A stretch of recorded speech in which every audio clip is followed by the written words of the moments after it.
Well, not too particularly impressed about the organisation, having stood for 3 hours, and I saw on the television poor old Pachali was trying to get in through the queues.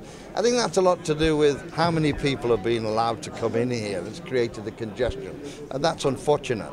But the point is not that, that's on the side. Do you get an agreement? Will Copenhagen be associated with the agreement? I think it will be. We're in the darkest before the dawn at the moment. It almost reminds me when I was the negotiator at Kyoto. Everybody says there's not going to be agreement. It's a kind of bracket period. If you look at them, the brackets are left empty, aren't they? What is the amount of emissions that are going to be cut? And all nations can play a part in that. What is the amount of money that's going to be in to help the developing countries? That's what it's about. North and South, rich and poor. And we and the rich have the biggest responsibility in this. I think we've got, as Gordon Brown call for all the leaders to come in. At Kyoto, decided in the last couple of hours. I think we'll find exactly the same here. Not a legal agreement, never possible to be an agreement, I mean a legal agreement, but it will be a political one, but it's got to have credibility, and then the details will be sorted out in the coming COPs in the next 12 months. And where do you see the breakthroughs coming? Well, the breakthroughs have to be, can you judge it? Have we done sufficient to meet the scientists' concern about not having the temperature rise more than 2 degrees? I think the argument from G77 about reduce it to 1.5 is really to put the pressure on about emissions, but don't introduce new material just 48 hours before the agreement. And I think they know that. So we'll be judged on how much we reduce emissions for the scientific warning about climate change, how much money we give the developing countries for the adaptation and mitigation.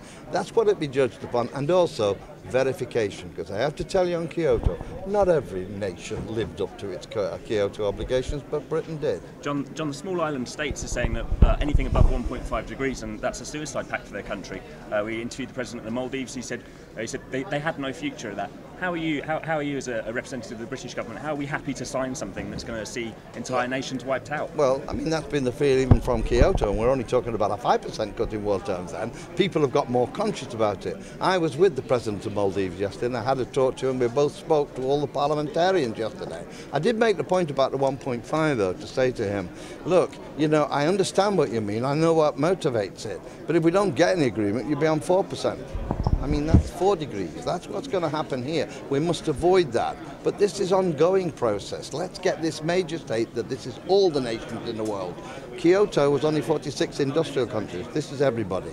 So whilst it's a small step for mankind at Kyoto, it's a bigger step here at Copenhagen, but it's going in the right direction. And he's right to remind us that whatever deal you hear, we're going to be living with the fear of losing our nation and our homes, not simply economic difficulties. When I hear European Prime Ministers sometimes say to me, oh, you know, Mr. Prescott, we can't agree this European deal. We've got a lot of poor in our country. I said, none of them are on $2 a day, so please don't talk to me in the same consideration. John, thanks very much for speaking to us.